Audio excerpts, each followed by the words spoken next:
Today, we are really excited to have Marc Ramirez, a former University of Michigan football player. 4 years ago, found himself overweight, out of shape, and with a diagnosis of type 2 diabetes. Over the past 5 years, he adopted a whole food, plant-based diet and currently lives 50 pounds lighter, no longer takes any medications, and is diabetes-free. He has made it his life's mission to share the power of this lifestyle with others so that they too can experience the regained health that he has found. Well, thank you so much, Robbie. And Cyrus, thank you so much for having me today. I just want to get to my story and basically hopefully share with everyone this journey, this unbelievable journey that I've been on that has absolutely transformed my life and changed the trajectory of my entire family's future.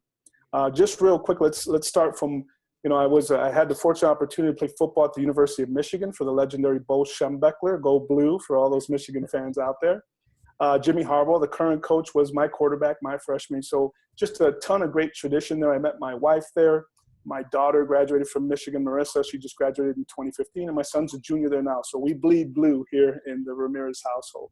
But anyhow, you fast forward 12, I was a right guard. I was 305 pounds, a big guy, working out all the time, eating a bunch of food. And unfortunately, as I look back, eating a lot of the wrong foods. But I was big in what I thought was healthy. But you fast forward to 12 years after I graduated from college and forward to 2002, and I was diagnosed with type 2 diabetes. Now, I was not surprised when I was diagnosed or given this diagnosis by the doctor, because my entire family, ever since I can remember, my mother was struggling with diabetes. My mother, Carol, she died at the young age of 61 after battling diabetes for 33 years. In those 33 years of fighting diabetes, she had a kidney transplant. She was legally blind. She had years and years of dialysis, years and years of multiple medications. Ultimately, she needed a double bypass because she had a couple of clogged arteries. So she went in for the bypass, and unfortunately, she never recovered and passed at the young age of 61. When you look at my oldest brother, David was diabetic for about a decade. He struggled with a 9-month bout with pancreatic cancer and unfortunately passed at the young age of 41 years old. My twin brother, Joe, will be 49 next month in January of 2017. Joe had a heart attack about almost 2 years ago. He's been diabetic for 16 years, multiple medications, and unfortunately not in the best health. My little sister, Sandra's 2 years younger than me. She's been diabetic about 14 years, 2 insulin shots, multiple medications. Her medications are in the teens, and I'm talking 15, 16 different medications for cholesterol, blood pressure, diabetes. My little brother, Martin, he's the sickest of us all. Unfortunately, he was diagnosed with diabetes at a very young age. He was 13 or 14 years old. In this 30 years of being diabetic, Martin has had his right leg amputated. He's had a pancreas and kidney transplant. He's legally blind. He does dialysis 3 times a week. He takes 24 medications every single day, and unfortunately is in very, very poor health. Luckily for us, Martin is a warrior, and he lets us share his story. He says, if you can help people share the issues that I'm having, and it helps them turn their lives around and let them look at what diabetes can do, then please share the story. So we do share that on our website. So if we get to me in 2002, I'm diagnosed with type 2 diabetes. And I thought, okay, here we go. At that time, I was thinking this is genetic. My entire family's diabetic for the most part, with the exception of one sister, Jill. And oh, by the way, Jill, who to this day has not been diagnosed with diabetes. However, she's the one that donated the kidney to my mother. So she lost a kidney, even though she's been was not affected by diabetes. Still affected, even though she's not affected, right? So she's the one that donated the kidney. But so in 2002, I'm given that diagnosis. I just thought this is genetic. It's in my genes. I'm Hispanic. A ton of Hispanics have the Hispanic population has a high percentage of diabetes. So this is just my fate. I've seen my entire family go down and all their struggles and health issues. And so I was kind of accepting it, that this was my fate. So you fast forward from 2002 to late 2011, and in that 10-year time frame, I'm type 2 diabetic, taking an Lantus insulin shots twice a day, 20 units. I'm also, in these 10 years, I had developed high blood pressure. I had developed high cholesterol, and I'm taking 5 total medications. Lantus insulin shots. I'm taking metformin and Januvia for diabetes. I'm taking simvastatin for high cholesterol and lisinopril for high blood pressure. 5 different medications in this decade as I progressively got more and more ill. So in 2011, I'm taking these 5 medications. In this same decade, I had tried different tactics. You know, you hear about people, hey, exercise more, eat less, count your carbs, count your calories, perform all these different, there's a myriad of different diets that you can try out there as well. So I had tried these different tactics, and while I may have felt a little better, maybe, hey, I counted calories or I counted carbs, I lost a little weight or I felt a little better. The issue was I was still never able to eliminate my medications. In other words, I was still sick. So yes, I felt better. Yes, I lost a few pounds, but I'm still taking the medication. So it wasn't until 2011, my in-laws, my father-in-law and mother-in-law, Mike and Cheryl, they gave my wife and I a documentary by the name of Forks Over Knives. So this we received it as a gift. It kind of sat on the shelves for a couple of months. We didn't look at it right away. And then one day, feeling depressed, really. I was feeling anxious because my little brother had just had his right leg amputated in July of 2011. I was now, I'm taking insulin shots, all these medications. I'm thinking back to the time when my entire group of siblings, all of us, were called into the doctor's office to say, hey, let's get your blood drawn and see who can donate a kidney to mom. And who's not going to help mom, right? I mean, most of us would do anything to help our mother or our father if they're sick. So when they did the screening of the blood work of all of my siblings and I, the doctor pretty much told us, hey, you're already showing signs of diabetes, or you're going to be diabetic in the future. So my sister was the one, as I mentioned earlier, Jill, she was the one that was able to donate the kidney. So I'm sitting here, frustrated, depressed. I have this monkey on my back saying, okay, you're headed down the same road that you just see your little brother and your mother and the rest of your siblings are going down. And that's amputations, blindness, transplants, dialysis. I mean, this life of horrible health. So one day when I was feeling pretty depressed, my wife and I popped Forks Over Knives in. We watched the documentary. And in there, of course, as you both probably know, Dr. Esselstyn and Dr. Campbell and all the evidence, and something clicked and said, hey, this kind of makes sense. We have not tried this. We've tried just about everything else. Let's try this approach. In that same documentary, we found out about Dr. Neil Barnard. So we watched Forks Over Knives. We read Dr. Neil Barnard's program for reversing diabetes. And those 2 things launched us down this path to better health. On December 3rd of 2011, so just a little over 5 years ago, my wife and I jumped into this lifestyle, and within days, I'm talking 3-4 days, because I'm diabetic, I'm constantly poking and checking my glucose levels. So within days of adopting this lifestyle, I see my sugars start to plummet. They're slowly but surely coming down 3, 4, 5 days in, and I'm sitting here going, wow.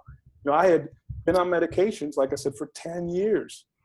And the proof in the pudding came when my last blood work was on September 9th of 2011, and I had just horrible results. My A1C was 10.5. My cholesterol panel, it was somewhat normal, not really elevated. However, I was taking medication for high cholesterol. My triglycerides were still on the high side at almost 200. So we adopt this lifestyle on December 3rd of 2011. And 26 days, well, guess what? As a diabetic, it's time to go get your blood panel again. So I go and get my blood reading. And this was the aha moment. This was what really set us to continue down this path, was that I looked at my A1C, and I went from a 10.5 A1C in September of 2011, and it dropped to 8.1, almost 2.5 points in 26 days. Because I adopted the lifestyle December 3rd, went for the blood work December 29th, so that's 26 days in between. A1C dropped almost 2.5 points. In my decade of taking medications, I had never seen a drop like that significant in my A1C. Yes, sir. Question for you here. You said that you saw forks over knives and then you jumped into the lifestyle, and in 26 days you saw this reduction in your A1C. When you to jump into the lifestyle, did you just go full plant-based and eliminate all animal products, or was there a progression towards getting full plant-based? So thank you for the question. My wife and I jumped in this together, and we cut December 3rd. We drew that line in the sand. We said, you know what? I'm really sick. I see my family members around me suffering dramatically with health issues. I want to try and fix this or reverse this. So we drew that line, and we adopted that plant-based lifestyle on December 3rd, and we have never looked back. So in 5 years, Cyrus, we have not had any animal products. And I am almost 50 years old and in the best shape of my life. So thank you for the question. But yeah, we cut cold turkey. And again, at 26 days, I see my blood work. So my A1C dropped almost 2.5 points. My cholesterol, my total cholesterol in September of 2011 was 164. In December of 2011, it was 104. It had dropped 60 points in 26 days. My HDL stayed about the same at 39. My LDL was 87 back in September of 2011. And when I drew that new panel, the blood panel after being plant-based for 26 days, it was 44, cut in half. Now, again, keep in mind, I'm taking cholesterol lowering medications, but my LDL dropped in half. My triglycerides, which were 192, almost 200, they dropped to 111. It dropped 80 points. So all of my blood panel, the cholesterol lipid panel, my A1C, everything had dropped significantly. And I'd never seen results like this in my decade of being sick. So that was the aha moment, saying, I'm feeling better. I'm losing between 5 to 7 pounds a week. My energy levels are up. And I don't mean to sound gross, but my number twos are getting better, right? Because I'm injecting all this fiber and all, I throw that in there because I want people to know, look, in the past, my number twos, my bowel movements were all over the place. It was loose. I was constipated, and it was normal. It was loose. I never knew what was going to happen. But now I always know what's going to happen. It comes out as quick and easy. And guess what? I tell people, it doesn't stink nearly as bad. I'm actually glad to hear you talk about this because, a lot of people don't want to talk about poop, but, poop happens. Everybody has to go to the bathroom. Everybody poops. And when you adopt a more plant-based diet, you start to see that there's actually a much more normal, poop frequency, and it's actually less painful. So there's a lot of people like yourself who suffer from either gas, bloating, constipation, diarrhea, or abdominal pain on a daily basis. And you just kind of learn, maybe I'm just getting older. Maybe that's just what's supposed to happen. But then you adopt this plant-focused approach. You put a ton of fiber in. You get a lot of water coming in with your food all the time. And before you know it, you're pooping regularly. It's not painful. And like you're saying, it doesn't even smell that bad anymore. Yeah, it is amazing. And again, even to this day, 2-3 times a day, I'm going and it, like I said, I never worry. It's all quick. I go in there, no drama, get out of there, and no gas mask needed. So we're in good shape. So I see that. Now, the other thing that, I talk about diabetes and I talk about the blood pressure and the cholesterol issues and all the medicines I was taking for those 3 conditions. But what I had also developed in these 10 years, I had also developed psoriasis really bad all over my scalp. I had heartburn frequently, 3 and 4 times a week. I'm popping Pepcid AC and Zantac, these over-the-counter medications for heartburn. I wasn't sleeping very well. I was overweight. And I also had erectile dysfunction. I had been struggling for a few years with that intimate time with my wife. And, I'm blaming it on everything I can. We got to kick the dog out of the room because he's driving me crazy. I'm making all these excuses. And in reality, what you find out is obviously the arteries that feed our body, our vessels and veins, the one to our private parts as a male, it's a lot smaller than the ones around our heart, and the carotid arteries go into our brain. So that's the first sign. They call it the canary in the coal mine, right? Where that's the first sign that you're getting atherosclerosis, right? That your arteries are starting to clog. And so I never made the connection, but that took a little bit longer because when I adopted this lifestyle, I mentioned all the medications I was taking, but in 2 months, and not quite 2 months, it was just a little under 2 months, I was off all 5 of those medications once we adopted this plant-based lifestyle. So I'm taking medications for 10 years, adopt a whole foods plant-based lifestyle. In 2 months, I'm off all the medications. In 3 months, I had lost almost 50 pounds. And I was, I was a pretty big guy. When I started this, I was approximately 260. And today, 5 years later, after adopting this lifestyle, I'm still about 210 pounds. My weight fluctuates up or down a few pounds, but I'm still 210, which this is the weight I weighed back in 7th grade. I think I was 13 years old the last time I weighed this much. So, Let me cut you off here for one quick second. You said that you lost 50 pounds over the first 3 months, which is incredible, but then you also got off of all your medication. So did you voluntarily just stop your medication, or did you consult with your doctor in order to come up with a battle plan for how you're going to take less and less and less over time? So when I saw that my blood work was dropping, I did reach out to my doctor to let him know, hey, you know what, I'm eating differently. I've heard in the documentaries and Dr. Bernard, they talk about you should consult your doctor, right? So what we did start doing is the first thing we did was working with the doctors, we eliminated the insulin shots. So keep taking the pills, stop the insulin shots, see what happens. We did that for a week. My sugar levels were still maintaining at a lower level. Then we said, okay, after that, let's take these pills, and I bought a pill cutter and we cut them in half. So now we're still taking the medication, but we're weaning ourselves down and also looking at what is that doing to our blood work. So ultimately in that 2-month time frame, we were able to eliminate all the medications. And he said, if you continue down this path, hopefully. Now, initially, when he prescribed me the insulin shots, I asked him, I said, hey, doc, am I ever going to get off these insulin shots? And he flat out told me, no, you're going to be on insulin the rest of your life. And so, this is the same doctor? This is the same doctor who saw you go through this? Same doctor. I mean, when I went back, he was amazed at the blood work. He's like, what in the world are you doing, right? And I mentioned to him that what we were doing, but he was very, very surprised. He was surprised and said, again, initially from telling me I'd never get off the insulin shots to telling me I was his star patient. You are the poster child for type 2 diabetes.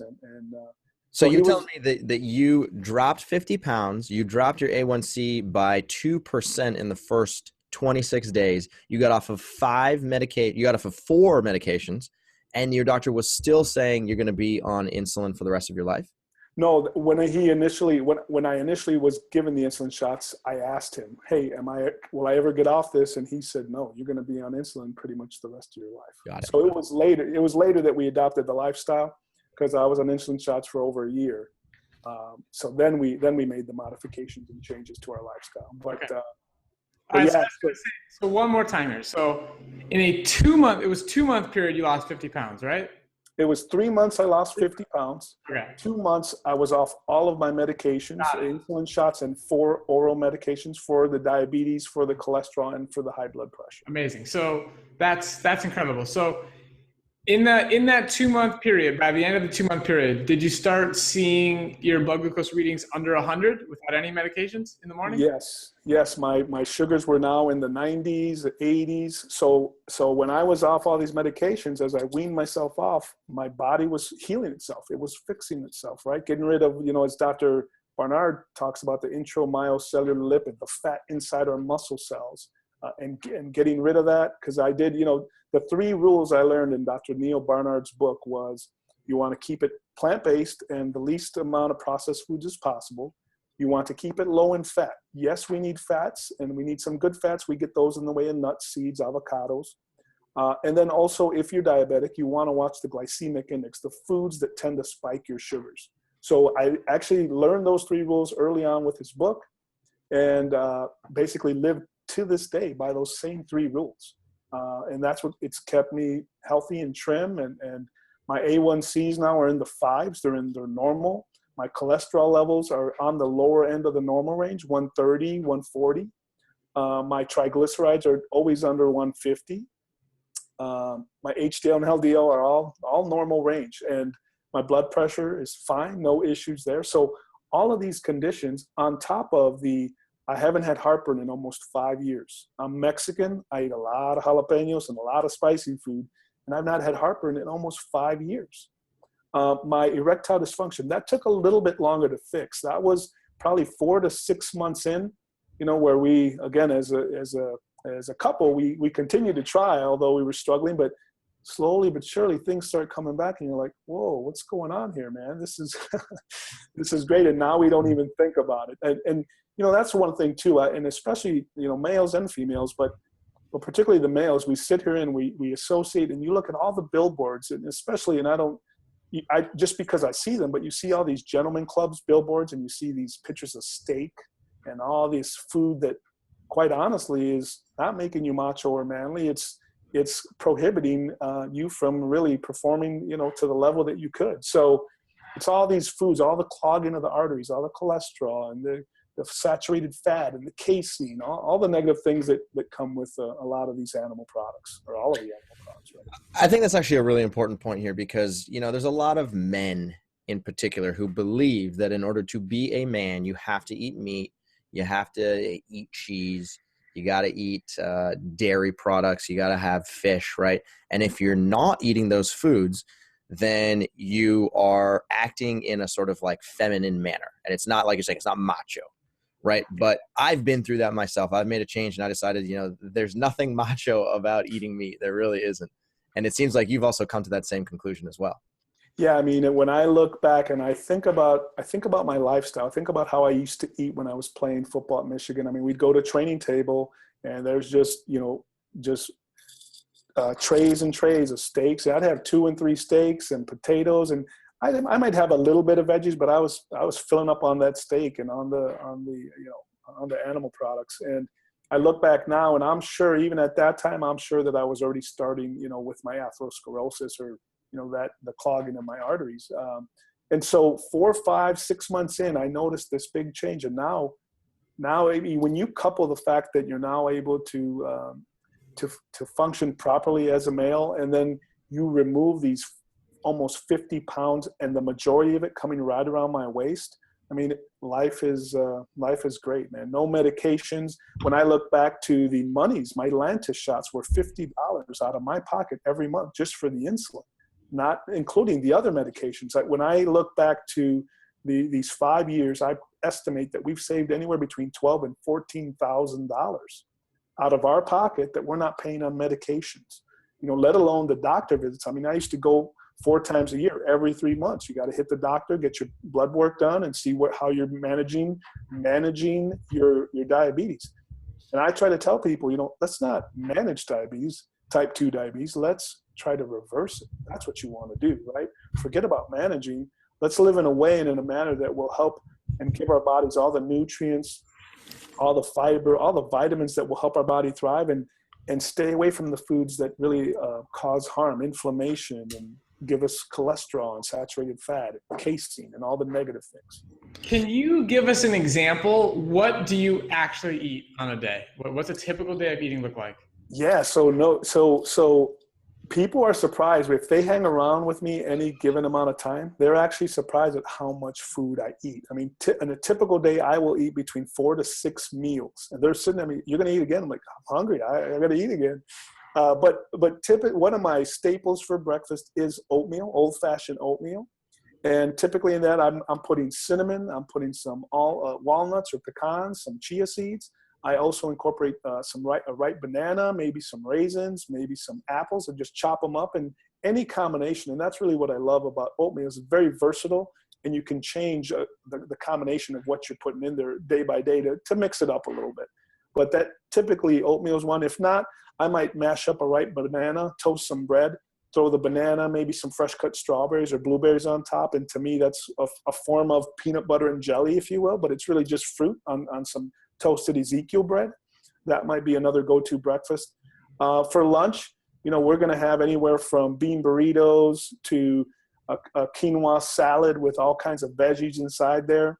We might have some lentil tacos, have some pasta with marinara sauce, some mushrooms and different vegetables in there. Might have a vegetable stir fry. I might have, for evening when I go to work, I might have a vegetable sandwich, maybe with some hummus and chopped up veggies, any combination of veggies you can think of. We'll have some sides of chopped up carrot with some hummus, maybe some celery sticks, some pickles. I love Mexican food. I mean, obviously we talked about veggie fajitas, so we'll whip up some veggie fajitas, throw those in a corn tortilla with some pico de gallo, with some beans and some rice, jalapenos. So I'm eating a huge variety. Kale, I didn't know what kale was before. Before 5 years ago, what's kale? I don't know. But today, we'll steam up some kale. We'll just throw some lemon juice on top of that with a little vegan Parmesan cheese. It's fantastic. Maybe steam it up with a little amino acids just to mix up the flavors a little bit. We make some kale sandwiches that steam up the kale. It's a Engine 2 recipe, but you steam up the kale. You cut lemons in really thin slices, throw some cilantro on top, the steamed kale, the lemons, you throw some lemon juice on top. It's a fantastic sandwich. So it's just a myriad of different options that we have in a day. And, you know, and mix it up. I tell people, look, if you really think about the foods you eat today, I think back to before I adopted this lifestyle, I was eating pizza, burgers, sandwiches, and you just mix it up. One day it might be a chicken burger, then a steak burger, then a turkey burger, whatever, right? I said, think of those foods plant-based and then just mix them up. The sandwiches, what kind of different vegetables, what kind of, mushrooms, etc. Just mix it up. You need to try to latch on to about 15 to 20 meals that you enjoy, and then just rotate them. Change the spices, change what you're putting in them. And once you latch onto those, you're going to find yourself falling to the same trap that you were before. And that is just mixing and matching these foods up. And it becomes just like second nature after a while. So I'd imagine, take us back in time, actually, because I'd imagine when you first made this transition and you've watched Forks Over Knives, you and your wife made the commitment, okay, we're going to go plant-based. You start doing it, but right off the bat, I'd imagine that you probably were sitting there eating, oatmeal or some potatoes being like, God, this food's boring, right? Did that happen, or was it kind of a quick transition to saying like, no, actually, I really like this food and I'm just going to continue to do it? It was a little learning curve. I do remember we think back to when we started this and what we found ourselves, and we kind of laugh now, but we ate a lot of peanut butter and jelly. And while peanut butter, we look for the ingredients, right? We try to buy food with the least amount of ingredients as possible. So if we buy peanut butter, it's going to be one ingredient, peanuts, right? I don't want the added oil and salt and all that. But anyhow, I found myself eating a lot of peanut butter. I say, hey, that's vegan. But what you find is that nuts, while they're great and have a ton of great properties with them to eat, they're also very, very high in fat. They're little fat bombs. So you have to be careful, right? Because that's one of the things on this journey too, is that I talk to people and they're like, you know what, Mark, I cut out meat. I went to eat a bunch of salads and I didn't lose weight. This doesn't work. And I said, time out. Let's think about this. Okay, you cut out one fat. Now you're eating a bunch of greens. What are you putting on top of the salad, right? If you're killing it with Italian dressing and all these dressings that are loaded with fat, you're still putting a bunch of cheese on it, a bunch of ranch dressing, you might be eating more fat than you were before. So don't be surprised if you gain weight. So what are you putting on? So I tell them we have to look at what is it, there's a ton of great foods out there, but we inevitably end up killing a lot of them, like the potato. The potato gets a bad rap. It's not the potato that's bad. It's the sour cream and the bacon bits and the cheese and all. That's where you get into trouble eating the potato, right? So, or French fries where you fry them in a bunch of oil. So I tell them, let's think about this a little bit and make it so that you really enjoy the foods. And I'll tell you, my wife and I, we launched, it's a little over 2 years now. We launched a nonprofit by the name of Chickpea and Bean. I'm Mexican, I'm bean. My wife loves chickpeas, so she is chickpea, and that's how the name came about. It's Chickpea and Bean because, as Dr. McDougall says, it's the food, right? It's the food that if people can wrap their arms around this idea that food is what's really harming and killing many Americans today, it's also what can help heal many Americans today. And I've seen it personally. And so Kim and I have been holding meetings at our local library here for 2 years now. And we have seen so many people that come in, wrap their arms around this idea that, hey, you know what, maybe if I do change my lifestyle, change the foods I'm eating, inject a little exercise, maybe I can realize some benefits like others are. And we see people time and time again, they start losing weight, eliminating medications, feeling better. And so we got this great support system here locally and really online. We have, you can follow us on Facebook. we have people out in Australia and in Europe, and a good following, almost about 8,000 people or so on Facebook. And so we have a free newsletter too that's free, that we try to, because we have seen how this has changed our lives and improved our lives so drastically and dramatically. We need everybody to know and understand this, because if they were struggling like we were as a family, me personally with all my health issues, but the bigger picture is my family, my wife, my children, our future. Do I want to see my children walk down the aisle as they're married, or do I want to listen to them because I can't see them because I'm blind because of diabetes, right? Or do I want to have a stroke, be in a nursing home, and have my grandchildren come and see me there? I mean, these are not things that I had hoped for or aspired for. So changing this, giving and adopting this lifestyle has given us our life back and has allowed us the opportunity to look for a bright future, as opposed to one riddled with, amputations and blindness and transplants and everything that I've seen ravish my entire family, my immediate family. So this is great, Mark. If you had to give one piece of advice to people who are struggling with diabetes, who know that potentially making a change to their diet is going to lead them in the right direction, but they're kind of stuck in a trap, because there's a lot of these types of people who lead really busy lifestyles. They have multiple kids. They can't get to the grocery store. There's a lot of things. There's a lot of obstacles in their way to actually making a change. If you could tell them one thing which is going to actually promote them moving towards the direction of more plant-based eating, what would it be? I would say don't give up, because I think a lot of people will try it and they say, well, I'm chopping food, I'm in the kitchen all the time, I can't do this, I'm too busy. They say it takes the average smoker 11 times to quit before they actually quit. So, I know that when I grew up a certain way, eating fajitas and tacos and all of these foods that were, proved to be harmful to my health and that of my entire family. But I think that people, as you try this, we're entrenched in these traditions. And, hey, at Thanksgiving, we're always going to have these certain meals. And at Christmas time, or the holidays, we're going to have this certain meal. And birthdays, and you're used to eating and accustomed to all these traditions that are passed down from grandma and great-grandma to your mom. And to go to these parties, and now you're not eating the foods that they're making. You bring your own dish or ask them to make things a little bit differently. So there is an uphill battle in some ways, but I would tell you, if you just explain don't give up again, because you may fall off the bandwagon, but just jump back on that horse and get going. And don't feel that, oh, I can't do this, it's too much work. If you feel that it is, there's all kinds of, like I said, a wealth of information online. Our website, chickpeaandbean.com, has a wealth of information available that's free resources to try and help people as they're struggling. In fact, we've had people who, Dr. Doug Lyle, I'm not sure if you all probably know him, but he's great at what motivates us and how do we stay on track, and how do we lose weight without losing our mind. I mean, these kinds of things, right, to help motivate people. But don't give up. If you fall off, it's not about being perfect. It's about progress, right? And if you stumble or fall or trip, that's okay. Just get back on as soon as you can. And there's a wealth of resources out there to help you try and cope with that. I hope that helps. This is great. Yeah, there's just so much to be learned here, because you went through a mental battle, you went through a physical battle, if we can use that word, and you've come out on the other side having lost more than 50 pounds. Gotten off of 5 medications. Your A1C has dropped by more than 5%, and you're thriving. I mean, I look at you, I see the way you're talking.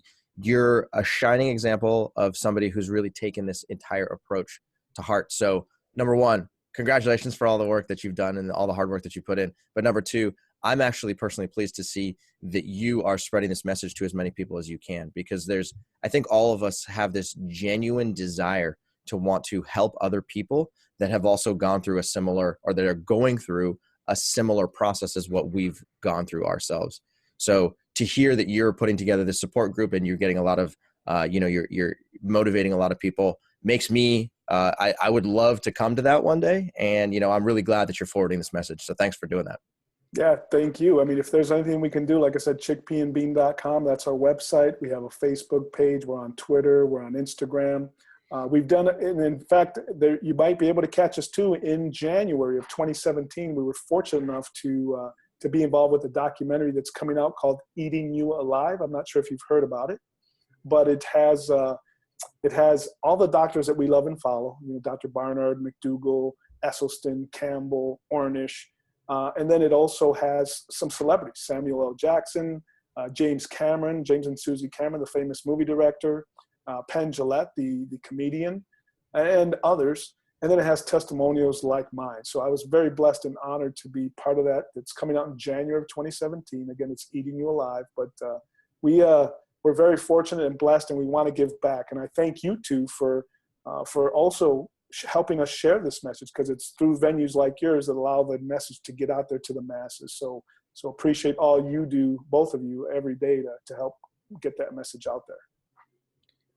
Absolutely. Yeah. Thanks for your time today. This has been really cool. I know your story inspires millions of people, whether you even know it or not. So, you have articles written on Forks Over Knives, and the more you spread this message, the more it's going to help. So thanks for doing that. Okay, yeah. Thank you. Thank you so much for being here. And just so everybody knows that's listening, we're going to link up all the resources, Marc's website, and some of the stuff he talked about is all going to be linked up on his page. Thank you, folks. Yeah.